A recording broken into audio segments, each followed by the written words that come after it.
Bienvenidos a Economía Hoy Mundial. Hoy hablaremos de algo que está pasando en el mundo, que está sacudiendo continentes. Estados Unidos está enfrentando una presión que ya no es solo retórica, ni mediática, ni pasajera, ni siquiera electoral. Es una presión estratégica, sostenida y cada vez más visible que proviene directamente desde el sur, desde México, y que se intensifica precisamente en el momento en que Washington decide elevar el tono hasta el límite de lo aceptable. Cuando se habla abiertamente de operaciones terrestres en territorio ajeno, cuando el lenguaje de la cooperación se mezcla de forma peligrosa con el de la coerción abierta, cuando la amenaza militar deja de ser un rumor y pasa a formar parte del discurso oficial de un presidente que busca proyectar fuerza absoluta. Esto no es un roce diplomático más. Esto es un reordenamiento profundo del equilibrio de poder en América del Norte, un cambio que obliga a repensar cómo se ejerce la hegemonía en el continente y cómo se defienden los márgenes de soberanía en un contexto de asimetría creciente. En las últimas horas, mientras la atención mundial seguía fija en otros frentes, el desgaste en Ucrania, la escalada en el Indo-Pacífico, las tensiones en Medio Oriente, México emitió una señal clara, medida y sin estridencia. Coordinación bilateral sí, subordinación nunca. La presidenta Claudia Sheinbaum, en un mensaje que combinó firmeza institucional con prudencia estratégica, pidió una cooperación más estrecha con Estados Unidos en materia de seguridad, pero dejó implícito, y en geopolítica lo implícito pesa más que cualquier declaración explícita, que esa cooperación solo puede darse entre actores soberanos que se reconocen mutuamente como iguales en derechos, no como patrón y ejecutor. La soberanía no se negocia bajo amenaza. Y cuando esa línea roja se traza con claridad y sin vacilación, el tablero regional cambia de forma irreversible. Las declaraciones sobre posibles ataques terrestres contra grupos criminales en territorio mexicano no aparecen en el vacío. Surgen en un contexto de alta presión interna en Estados Unidos. Desgaste electoral, percepción de pérdida de control en la frontera sur, necesidad de proyectar una imagen de mano dura ante un electorado que demanda soluciones rápidas a problemas estructurales complejos. Pero en relaciones internacionales las palabras no flotan libremente, empujan, generan reacciones en cadena y, sobre todo, revelan límites que antes se daban por sentados.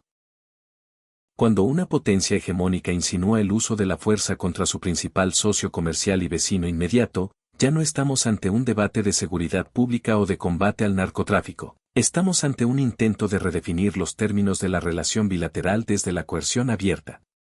México no cayó en la trampa de la respuesta emocional ni de la confrontación directa, eso sería contraproducente en un escenario de asimetría tan marcada. Optó por algo mucho más efectivo y mucho más peligroso para una hegemonía acostumbrada a imponer su agenda sin costos visibles, reforzar la coordinación bilateral, pero dejando meridianamente claro que esa coordinación implica dos estados soberanos sentados a la mesa, no un subordinado ejecutando órdenes. Al insistir en el trabajo conjunto sin aceptar la normalización de la amenaza militar como herramienta legítima, México desplaza el eje del debate de forma sutil pero profunda. Ya no se discute solo cómo combatir la violencia transnacional, se discute quién tiene derecho a decidir cómo, dónde y bajo qué reglas se combate esa violencia. Este matiz es estructural y muchos análisis superficiales lo pasan por alto. Estados Unidos lleva décadas intentando externalizar su crisis de seguridad interna. El consumo masivo de drogas, el flujo inverso de armas de alto poder desde su territorio, las redes financieras que operan en dólares y en bancos estadounidenses, las fallas regulatorias que permiten que el problema se alimente desde ambos lados de la frontera. La respuesta mexicana, cada vez más nítida, es, el problema es compartido, pero la solución no puede ser unilateral ni impuesta por la parte más poderosa. Esa afirmación, en el contexto de un Estados Unidos que enfrenta múltiples frentes de desgaste global, resulta casi subversiva para una hegemonía que durante mucho tiempo pudo actuar como si su voluntad fuera ley en su entorno inmediato. Washington atraviesa hoy una crisis de credibilidad estratégica que ya no puede disimularse. Ha amenazado, ha sancionado, ha intervenido militarmente y ha impuesto narrativas en múltiples escenarios globales, y ahora enfrenta los costos acumulados de ese enfoque, fatiga de aliados, resistencia de adversarios, límites materiales y políticos que antes no existían con la misma fuerza. Cuando se habla de incursiones terrestres en territorio soberano ajeno, no solo se habla a los grupos criminales. Se habla al electorado interno que demanda acción inmediata, se habla al aparato de seguridad que necesita justificar presupuestos colosales, se habla a rivales globales que observan con atención, y sin quererlo se expone una realidad incómoda: la capacidad de imponer sin costos ya no es ilimitada, ni siquiera en el patio trasero. México lo percibe con claridad meridiana y por eso su respuesta no es reactiva ni improvisada. Rechaza categóricamente la intervención directa, insiste en la cooperación bilateral y al mismo tiempo refuerza el control territorial, envía señales inequívocas de presencia estatal plena y cierra espacios discursivos que podrían justificar acciones unilaterales. No se trata de confrontación abierta, eso no le conviene a ninguna de las partes en un contexto de interdependencia económica tan alta, pero tampoco se trata de pasividad o aceptación sumisa. Es defensa preventiva de la soberanía mediante institucionalidad, firmeza contenida y cálculo estratégico de largo plazo. En el plano regional, este pulso está resquebrajando el relato de integración armónica en América del Norte que se construyó durante décadas. Se presentó como un espacio de comercio fluido, cadenas de suministro entrelazadas, movilidad laboral y seguridad compartida. Pero cuando la potencia dominante recurre al lenguaje de la fuerza contra su principal socio comercial y vecino inmediato, ese relato se fractura de forma visible. Se reactivan memorias históricas profundas en México y en toda América Latina, intervenciones pasadas, soberanía condicionada, asimetrías que nunca desaparecieron del todo, episodios en los que la seguridad de la potencia del norte se utilizó como pretexto para imponer agendas. Esas memorias no se borran con promesas de cooperación, se reactivan cuando la amenaza reaparece en el discurso oficial. La ambigüedad estratégica que introduce el discurso estadounidense no se especifica cuándo, cómo ni contra quién exactamente, solo se deja la opción sobre la mesa, busca generar disuasión, presión psicológica y ventaja negociadora. Pero también genera desconfianza estructural. Y la desconfianza es corrosiva. Transforma la cooperación en vigilancia mutua, la alianza en una relación condicional y la interdependencia en un terreno minado. Cuando se instala ese clima, la relación bilateral deja de ser automática y pasa a ser negociada en cada paso, con costos políticos crecientes para quien intenta imponer sin medir las consecuencias. Estados Unidos no solo enfrenta fricción con México, enfrenta frentes abiertos en múltiples direcciones simultáneas. Tensiones crecientes en Asia-Pacífico, desgaste prolongado en Europa, complicaciones en Medio Oriente, competencia económica y tecnológica con China y ahora resistencia institucional en su frontera sur inmediata. Cada amenaza adicional estira un sistema ya sobrecargado. La pregunta clave ya no es si Washington tiene capacidad para actuar, la pregunta es cuántos frentes puede sostener simultáneamente sin provocar un efecto rebote que termine costándole más. En credibilidad, en recursos, en alianzas, de lo que gana en imagen interna. México se mueve en una línea estrecha y altamente sofisticada, no busca escalada porque no le conviene en absoluto, la economía bilateral es demasiado profunda, las cadenas de suministro demasiado entrelazadas, la migración y el comercio demasiado vitales para ambos, pero tampoco puede permitir que la amenaza militar se normalice como herramienta legítima de política exterior. Por eso su narrativa es quirúrgica y consistente: cooperación sí, respeto mutuo sí, soberanía innegociable. Tres pilares que juntos delimitan un campo de acción preciso y que obligan a Washington a elegir entre dos caminos: o acepta una relación de pares con costos y responsabilidades compartidas, o queda expuesto como un actor que amenaza sin medir las consecuencias sistémicas de sus palabras en un continente que ya no acepta automáticamente la imposición. El impacto va mucho más allá de lo bilateral. Centroamérica observa con máxima atención. Cada insinuación de intervención directa en México envía una señal inquietante al resto del continente. La soberanía deja de ser un principio absoluto y pasa a ser condicional bajo el criterio de la potencia dominante. Cuando esa percepción se instala, los gobiernos regionales empiezan a buscar márgenes de maniobra alternativos. Diversificar alianzas diplomáticas y comerciales, endurecer discursos nacionales, reforzar capacidades propias de defensa y control territorial. No necesariamente rompiendo con Washington, pero sí reduciendo la dependencia automática y aumentando la autonomía estratégica. Actores extrarregionales toman nota sin necesidad de intervenir directamente. China y Rusia no requieren desplegar fuerzas ni financiar operaciones para beneficiarse de estas tensiones. Les basta observar cómo la hegemonía enfrenta resistencias crecientes en espacios donde antes actuaba con mayor libertad y menor costo. Cada fricción bilateral erosiona el relato de control absoluto y en un mundo multipolar la erosión del relato importa tanto como la erosión material de recursos o alianzas. En la frontera misma, el refuerzo anunciado por México no debe leerse solo como una medida operativa o de seguridad pública. Es una señal política de alto calibre. Significa control territorial efectivo, presencia estatal plena y disposición inequívoca a evitar que terceros definan unilateralmente lo que ocurre en suelo propio. No se trata de militarizar para confrontar directamente a Estados Unidos, eso sería suicida en términos estratégicos, sino de demostrar que existe un Estado presente, organizado y capaz. Y cuando hay un Estado presente y funcional, la justificación de intervención externa pierde fuerza discursiva y legitimidad internacional. Es una jugada defensiva pero extremadamente efectiva, reduce el espacio retórico para justificar acciones unilaterales y obliga al otro lado a repensar costos. Esto no elimina la tensión, la hace más constante y más estructural.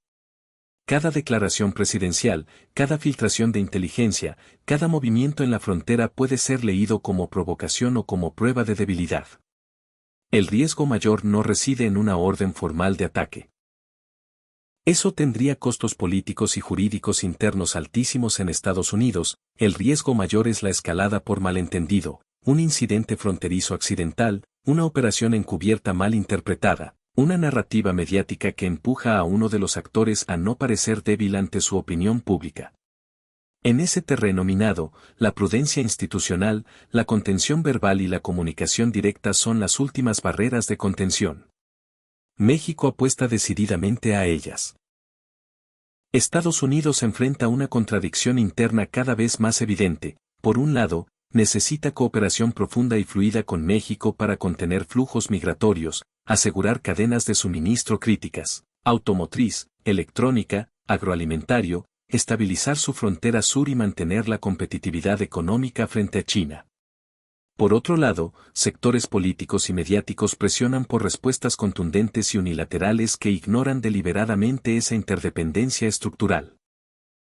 Esa contradicción no se resuelve con amenazas públicas, se agrava con ellas. Cada escalada verbal hace más difícil la cooperación que Washington necesita y más costosa la resistencia que México está dispuesto a ofrecer. Lo que se está configurando ante nuestros ojos es una redefinición silenciosa pero profunda de la seguridad regional en América del Norte. Ya no se basa únicamente en la voluntad y la capacidad de imposición de Washington. Se basa en un equilibrio más frágil, más negociado, más expuesto a tensiones constantes y a límites reales. México no desafía frontalmente a la potencia dominante, eso sería irracional en un contexto de asimetría económica y militar, pero tampoco acepta el rol subordinado que se le asignó durante décadas. En ese punto medio, firmeza sin estridencia, cooperación sin sumisión, soberanía sin aislamiento. Se juega una partida delicada donde la cooperación deja de ser automática y pasa a ser condicionada por márgenes de respeto mutuo y costos compartidos. El mensaje que se envía al resto del mundo es poderoso y de largo alcance, si incluso en América del Norte, el espacio donde la hegemonía estadounidense era más indiscutida. La potencia dominante debe negociar, medir costos políticos y económicos, enfrentar respuestas institucionales firmes y aceptar límites que antes no existían. Entonces el sistema internacional está entrando en una etapa donde el poder se ejerce con mucha más fricción, con mucho menos automatismo y con márgenes de maniobra cada vez más estrechos. Esa fricción aumenta el riesgo de errores de cálculo y de escaladas no deseadas, pero también abre espacios para nuevos equilibrios regionales y globales. Trump puede seguir utilizando un lenguaje maximalista de fuerza y soluciones rápidas, puede seguir amenazando con intervenciones quirúrgicas o masivas, puede seguir externalizando culpas complejas hacia el sur. Pero la realidad estratégica impone límites cada vez más visibles. Una intervención directa en México no sería una operación limpia ni de bajo costo, tendría consecuencias jurídicas internacionales inmediatas, diplomáticas devastadoras en todo el hemisferio, económicas profundas en cadenas de suministro críticas y políticas internas que fracturarían aún más el consenso estadounidense. Alteraría la arquitectura política del continente, erosionaría la legitimidad global de Estados Unidos y multiplicaría frentes de inestabilidad en un momento en que el sistema ya está saturado. México lo sabe perfectamente y por eso su respuesta no es improvisada, ni emocional, ni reactiva. Es una respuesta que busca ganar tiempo, cerrar opciones peligrosas para el otro lado, obligar a Washington a pensar dos veces antes de cruzar líneas rojas y demostrar que la interdependencia no elimina la asimetría, pero sí la condiciona fuertemente. En geopolítica, forzar al adversario a pensar dos veces suele ser más efectivo que forzarlo a reaccionar de forma impulsiva. El futuro inmediato dependerá de múltiples variables.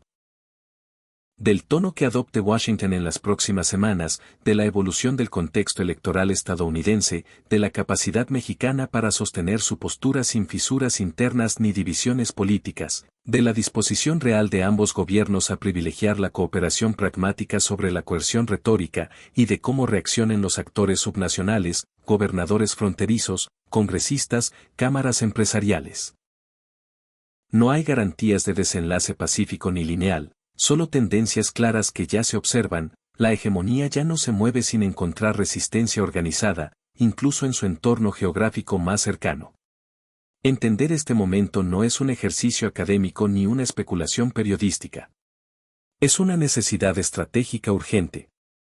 Porque cuando la presión aumenta, los márgenes se reducen y las decisiones se vuelven irreversibles, cada palabra, cada gesto y cada silencio pesa más que nunca. Las decisiones que se tomen, o que se eviten, en las próximas semanas y meses definirán no solo la estabilidad de la relación bilateral, sino el modelo de gestión de la seguridad en América del Norte para los años por venir. Estados Unidos está bajo presión real porque el mundo, incluso su patio trasero inmediato, ya no es el mismo.